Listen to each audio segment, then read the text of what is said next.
Sometimes life hits you with something so unreal it feels less like your own story and more like a bad movie playing out in real time. That's exactly what happened the night the HOA president decided to burn my entire corn harvest to the ground.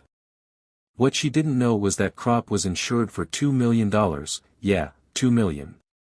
But this isn't really about the money, it's about what happens when suburban entitlement crashes straight into honest, hard-earned dirt. My name is Ethan Miller, and I live just outside Oak Haven Heights, a place where everything looks perfect on the surface, brand new homes, spotless lawns, and a so-called community spirit that vanished the moment the rules were written.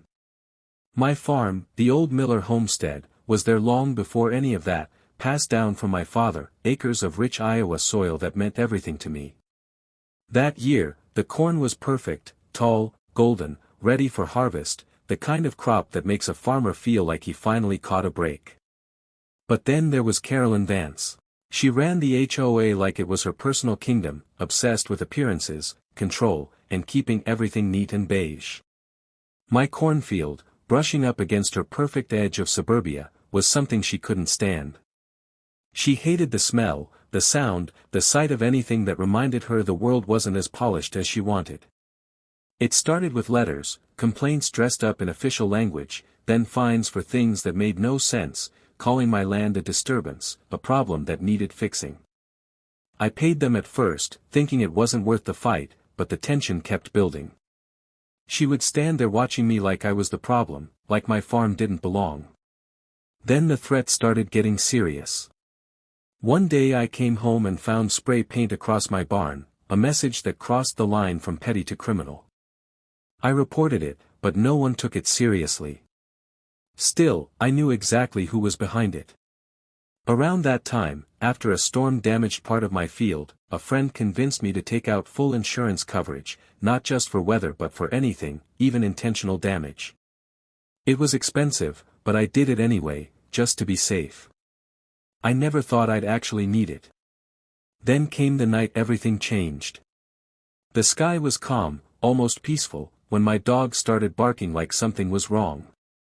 I looked outside and saw the glow, fire spreading at the edge of my field right where it met the HOA boundary.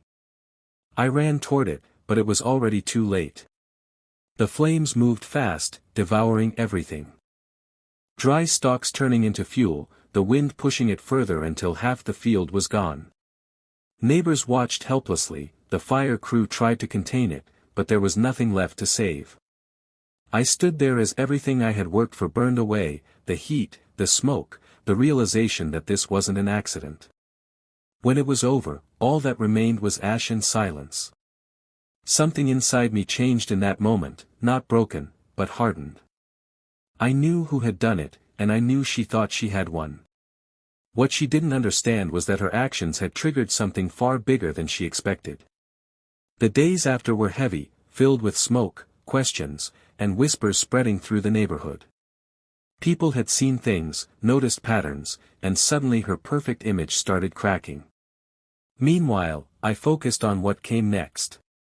When the insurance adjusters arrived, they inspected everything carefully, and when they reviewed my policy, they realized what it meant. Full coverage, including intentional damage, every acre accounted for at full value. When they told me it could amount to $2 million, I didn't react. Because it wasn't about the payout, it was about what that fire had set in motion. The investigation confirmed arson, evidence pointed in one direction, and soon enough, the truth began catching up to her. The money came through, but instead of rebuilding the same field, I chose something different. I bought land far away from HOA rules and constant conflict, a place where farming felt right again. Meanwhile, Carolyn faced the consequences, investigations, questions, her reputation falling apart piece by piece. She tried to erase my livelihood, but in the end, she destroyed her own. I visited the old farm one last time before leaving, not with anger, but with a sense of closure. I even used part of that money to help others, making sure farmers like me had protection if something like this ever happened again. Standing on my new land, feeling real soil in my hands, I realized something simple but true: when someone acts out of spite, they eventually face the cost of it. She tried to burn me out, but all she did was build something new for me. Now I wonder, was walking away the right choice, or should I have stayed and faced it head on, showing her exactly what she had done?